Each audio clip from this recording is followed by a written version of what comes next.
నీకున్న ఏమో ఇచ్చి దేవునికి మహిమపరచుట కాదు, అవన్నీ ఇచ్చి దేవునికి ఘనపరచుట కాదు. నువ్వు కోట్ల ఆస్తులు తీసుకొచ్చి ప్రభుకు సమర్పించుట అవసరమే లేదు. ప్రభుకు కావలసింది నీ హృదయము. నీ పూర్ణ హృదయముతో ఆ ప్రభువుని ఆరాధించుట, స్తుతించుట, ఘనపరచుట. ఆ ప్రభువు నీవు ఏ విధంగా ప్రేమిస్తున్నావు అనే సంగతే నువ్వు ఒక్కసారి పరీక్ష చేసుకోవాలి. అట్లు చేసి మొదటి క్రియలను చేసి అట్లు చేసి నువ్వు మారు మనసు పొందితేనే సరి. లేనియడల నేను నీ వద్దకు వచ్చి ప్రభు దిగొచ్చేస్తాడట. నీ వద్ద నుండి ఆ దీపస్తంభమును తీసివేస్తాను అంటున్నాడు. ఇది భయంకరమైన కఠినమైన జడ్జిమెంట్ అండి. ఆయన తీర్పు, ఆయన నిర్ణయము చాలా భయంకరమైనది. ఆలోచన చేద్దాం. ఆయన చేతిలో పడుట బహుభయంకరం. ప్రభు చేతిలో పడవద్దు. ఆలోచన చేద్దాము. దాని చోటు నుండి తీసివేస్తాను అంటున్నాడు.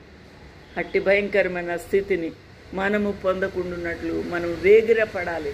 మన ప్రభు పాదాల దగ్గర పరిగెట్టాలి, క్షమించుమని అడగాలి. Remember from whence thou art fallen, and repent and do the first works. ఆలోచన చేద్దాం. Else I will come upon thee quickly and will remove thy candlestick out of its place. ఆయన ఆ దీపస్తంభమును తీసివేయక మునిపే నేను నీవు సరి చేసుకోవాలని ప్రభు మనకు వార్నింగ్ ఇస్తున్నారు. ఆలోచన చేద్దాం.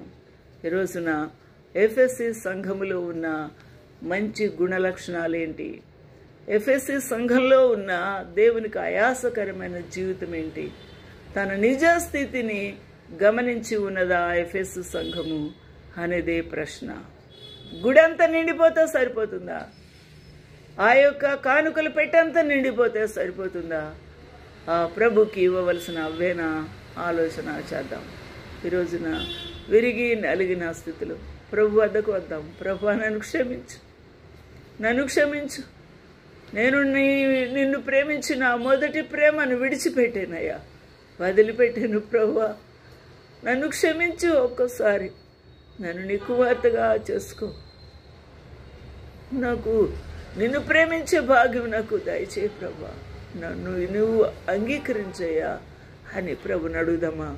ప్రభు సహాయం చేస్తారు, తిరిగి నిన్ను ప్రేమిస్తారు, ఆయన నిన్ను హత్తుకుంటారు.